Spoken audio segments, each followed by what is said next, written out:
ఏం మాట్లాడి మొన్నటిదాకా కాళేశ్వరం ప్రాజెక్టు కూలిపోయింది, 1,00,000 కోట్లు వృధా అయిపోయినాయని గోబల్స్ ప్రచారం చేశారు. గోరంతలు కొండంతలు చేసి ప్రచారం చేసిండ్రు. నిన్న మొన్న ఏం మాట్లాడుతుండు ఆయన కాళేశ్వరం నుంచి 20 టీఎంసీల నీళ్లు హైదరాబాద్ మంచినీళ్లకు తీసుకుపోదాం, December 1st వీక్ లో టెండర్లు పిలవాలంటుండు. మరి కాళేశ్వరం కూలైపోయి 20 టీఎంసీల నీళ్లు హైదరాబాద్ ఎట్లా తీసుకుపోతా అంటున్నావు రేవంత్ రెడ్డి? నువ్వు మొన్నటిదాకా కాళేశ్వరం కూలైపోయింది, మొత్తం 1,00,000 కోట్లు నీళ్లలో గంగలు కలిసినాయి అన్నావు. నిన్నేమంటుండు?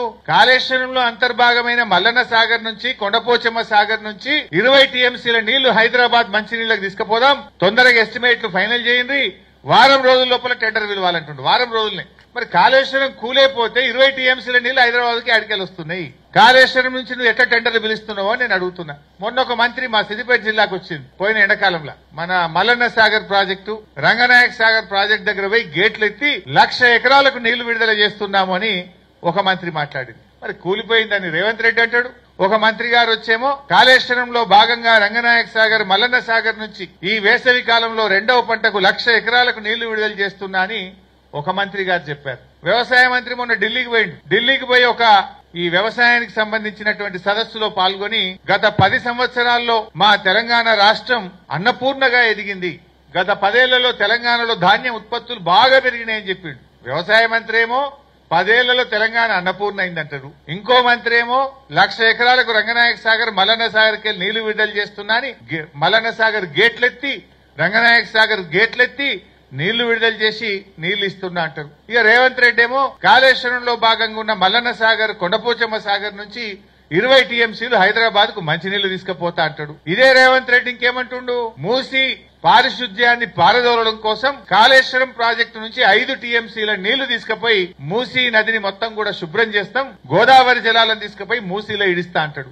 మరి కాళేశ్వరం కూలైపోతే మూసీకి 5 టీఎంసీల నీళ్లు ఆడికెళ్ళిపోతాయి. కాళేశ్వరం కూలైపోతే హైదరాబాద్ నగరానికి 20 టీఎంసీల మంచినీళ్లు ఆడికెళ్ళిపోతున్నాయి. కాళేశ్వరం కూలైపోతే మీ మంత్రి గారు రంగనాయక సాగర్, మల్లన్న సాగర్ నుంచి 1,00,000 ఎకరాలకు నీళ్లు ఇస్తా అని ఎట్లా చెప్తుండ్రు? అంటే దీన్ని బట్టి ఏమర్థమైతుంది? అయితే కాళేశ్వరం కూలిపోవడం అబద్దం, రేవంత్ రెడ్డి అన్ని గోబల్స్ చెప్పిండు, అబద్దాలు ఆడిండు అనేటువంటి విషయం అర్థమైతుంది. ఏది నిజం ఏది అబద్దం ఇప్పుడు ప్రజలకు అర్థమైతలేదా? నిజం నిలకడ మీద తెలుస్తుంది అన్నట్టు కాళేశ్వరంలో కేవలం 29 కాంపోనెంట్లలో ఒక కాంపోనెంట్ లో 2 పిల్లర్లు మాత్రమే పోయినాయి. 29 కాంపోనెంట్లలో మేడిగడ్డ అనేది ఒక కాంపోనెంట్.